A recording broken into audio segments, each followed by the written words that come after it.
कहते हैं कि आजकल के मॉडर्न दौर में अगर एक शख्स घर में बिल्कुल अकेला बैठा है तो असल में वो अकेला नहीं है, बल्कि उसके साथ एक ऐसी ताकत भी उस कमरे में मौजूद है जिसने उसकी हर एक्टिविटी को फोकस किया हुआ है। उसका खाना पीना, सोना जागना, हर एक्टिविटी उसकी नज़र में है और ना सिर्फ उसकी एक्टिविटीज पर फोकस है बल्कि वो ताकत उससे कई काम भी करवाती है। मजे की बात यह है कि इस इनविजिबल पावर को वो शख्स खुद अपने साथ लाया है और वो कोई और नहीं, उसका अपना स्मार्टफोन है। दीन इस्लाम एंड टेक डिस्कवरी में खुशामदीद। आजकल की दुनिया में शायद ही कोई ऐसा शख्स होगा जो सोशल मीडिया से कनेक्टेड नहीं होगा। कोई भी स्मार्टफोन ऐसा नहीं है जिसमें TikTok, YouTube, Instagram, Facebook, Twitter मौजूद ना हो। अब ये सोशल मीडिया नेटवर्क इतना ज़्यादा स्ट्रांग हो चुका है कि जो एप्लीकेशंस स्मार्टफोन्स के लिए बनाई जाती थी, अब स्मार्टफोन्स उन एप्लीकेशंस के लिए बनाए जाते हैं। हर गुजरते दिन के साथ सोशल मीडिया नेटवर्क मजबूत से मजबूत तर होता जा रहा है। यहाँ तक कि वर्ल्ड सुपर पावर अमेरिका का प्रेसिडेंट भी ट्विटर के जरिए ही लोगों से इंटरेक्ट करता है। आमतौर पर हम ये समझते हैं कि सोशल मीडिया सिर्फ एक एंटरटेनमेंट और नॉलेज प्लेटफॉर्म है, लेकिन असल बात कुछ और है जो कि बहुत खतरनाक है। हम इंसान सोशल मीडिया को नाम से जानते हैं, लेकिन क्या आपको मालूम है कि ये एप्लीकेशंस आपको आपके नाम से नहीं बल्कि एक यूनिक कोड से जानती हैं और उनके लिए हर इंसान की पहचान एक नंबर कोड है जिसको अक्सर आईडी भी कहा जाता है। जिस तरह जेल में कैदियों को नंबर से पुकारा जाता है, वैसे ही सोशल मीडिया एक जेल की तरह है जहां हर यूजर की एक यूनिक आईडी होती है। हैरत अंगेज तौर पर एक इंसान अपने आप को इतना अच्छा नहीं जानता जितना सोशल मीडिया एप्स उसको जानती हैं। इन तमाम एप्लीकेशंस को बिल्कुल फ्री क्यों रखा गया है और हर यूजर का डाटा किस तरह इस्तेमाल किया जा रहा है, उस डाटा के जरिए किस तरह मल्टी बिलियन डॉलर्स बनाए जा रहे हैं, कैसे इन एप्लीकेशंस के रोबोट्स इंसान के इमोशंस को इस्तेमाल कर रहे हैं और किस तरह ये चीज इतनी आउट ऑफ कंट्रोल हो गई है कि अब इन एप्लीकेशंस को बनाने वाले भी उन्हें रोक नहीं सकते। ये सब आज की इस वीडियो में बताया जाएगा। तो पहले हम ये देखेंगे कि सोशल मीडिया एप्स इतनी एडिक्टिव किस तरह बनाई जाती हैं।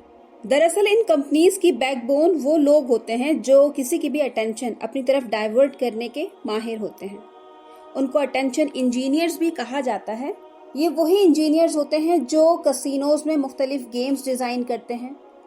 ये इंजीनियर्स इंसानी दिमाग से खेलकर ऐसा डिजाइन तैयार करते हैं जिसके वन टाइम यूज के बाद ही इंसान उसका एडिक्टेड होने लगता है। उन इंजीनियर्स का टारगेट यही होता है कि कुछ भी करके विजिटर्स को एप्लीकेशंस बंद नहीं करने देनी है। इंसानी फितरत है कि जब कोई हमें अप्रिशिएट करता है तो हमें बहुत अच्छा लगता है। इंसान की इसी फितरत का फायदा उठाकर लाइक, हार्ट्स, थम्स अप का ऑप्शन दिया गया।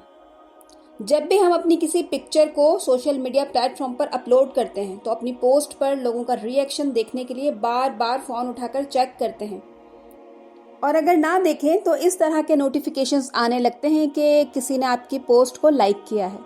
यानी जब आप अपने फ़ोन या सोशल मीडिया से थोड़ा डिस्टेंस रखना चाहते हैं तो एक ख़ास प्लान के ज़रिए आपको वापस एप्लीकेशंस खोलने के लिए उकसाया जाता है। लेकिन क्या आपने कभी नोटिस किया कि इंसान अपनी बुराई सुनना पसंद नहीं करता, इसलिए बहुत से सोशल मीडिया प्लेटफॉर्म्स पर आपको डिसलाइक या हेट का ऑप्शन ही नहीं मिलेगा। जब हम सोशल मीडिया प्लेटफॉर्म इस्तेमाल कर रहे होते हैं तो हमें इस बात का थोड़ा सा भी अंदाजा नहीं होता कि हमें एक प्लान के मुताबिक प्रोग्राम किया जा रहा है। हमारे ना चाहते हुए भी हमारे इंटरेस्ट की वीडियोस, पिक्चर्स, इवेंट्स दिखाए जाते हैं। यानी ये प्लेटफॉर्म हमारी अटेंशन बिल्कुल ग्रैब कर लेते हैं। ह्यूमन नेचर में ये बात शामिल है कि वो खुद को दूसरों से कंपेयर करता है और खुद को ज़्यादा अच्छा बनाने की कोशिश करता है। इसी कमज़ोरी का फ़ायदा उठाकर सोशल मीडिया पर फोटो फिल्टर इंट्रोड्यूस करवाए गए। यानी रियल लाइफ में कोई कैसा भी हो, सोशल मीडिया पर बेइंतहा खुश और ग्रूम नज़र आना चाहिए। जब लोग हमारी लाइफ का सिर्फ वही पार्ट देखते हैं जिसे हमने फिल्टर लगा कर क्रिएट किया होता है, तो इसके रिप्लाई में दूसरे लोग उससे भी ज़्यादा अट्रैक्टिव पिक्चर्स लगाने की कोशिश करते हैं। यहाँ तक कि लोग अपनी पोस्ट पर लाइक्स हासिल करने के लिए इतने डेंजरस टास्क कर लेते हैं जो कि नॉर्मल लाइफ में कोई अफोर्ड नहीं कर सकता। ये सब कोई कोइंसिडेंस नहीं है, बल्कि ये एक प्लान प्रोग्राम है जो हमसे करवाया जा रहा है। अब एक सवाल ये हो सकता है कि अगर ऐसा होता भी है तो हमें क्या फ़र्क पड़ता है, क्योंकि हमारा टाइम बहुत अच्छा पास हो जाता है। लेकिन दरअसल उन प्लेटफॉर्म्स का मकसद ही यही है कि आपका टाइम अच्छा पास होता रहे और आप बार बार उनके प्लेटफॉर्म पर विजिट करें। लेकिन यहाँ आपको एक शॉकिंग बात बताते चलें कि मेडिकल साइंस इस बारे में क्या कहती है। एक्सपर्ट्स के मुताबिक जब हम कोई पोस्ट अपलोड करते हैं तो हमारा माइंड हमें अपनी तारीफ देखने के लिए बार बार फोन चेक करने पर मजबूर करता है, और जैसे ही हमें वो खास रिएक्शंस मिलने शुरू होते हैं जिनका हम इंतजार कर रहे थे, तो हमारा दिमाग एक केमिकल रिलीज करता है जिसका नाम डोपामाइन है। डोपामाइन को हैप्पी हार्मोन कहा जाता है और इसके रिलीज होने से हमें हैप्पी फीलिंग्स आती हैं। मेडिकल साइंस के मुताबिक पोस्ट के रिएक्शन में जो डोपामाइन रिलीज होता है उसकी क्वांटिटी उतनी ही होती है जितनी कोकेन इस्तेमाल करने से रिलीज होती है। जैसे ही डोपामाइन हमारी बॉडी में स्पाइक करता है, हमें फौरन एक खुशी का एहसास होता है, लेकिन जैसे ही उसकी क्वांटिटी नॉर्मल होने लगती है तो हमें दोबारा उसकी एडिक्शन होती है। अब दोबारा डोपामाइन हासिल करने का ट्रिगर हमारे पास नहीं है, बल्कि ये ट्रिगर सोशल मीडिया के पीछे बैठे रोबोट्स के पास होता है। यही रोबोट्स डिसाइड करते हैं कि हमारी पोस्ट कब तक लोगों की फीड पर दिखानी है। फिर उसके बाद ये सिलसिला यहाँ नहीं रुकता, डोपामाइन की मजीद तलब हमसे मजीद पोस्ट अपलोड करवाती है। यानी हम एक ऐसी जेल में बंद हैं जहाँ ना दीवारें हैं ना ऊंची ऊंची सलाखें, लेकिन हमारी एक एक मूवमेंट टेक कंपनीज के हाथ में है।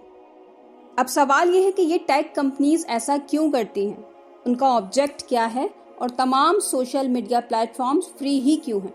सबसे पहले तो ये बात समझ लें कि अगर आप कोई ऐसी प्रोडक्ट ले रहे हैं जिसकी कोई कीमत नहीं है, तो जान लें कि इधर आप खुद एक प्रोडक्ट हैं और आपको ही बेचा जा रहा है।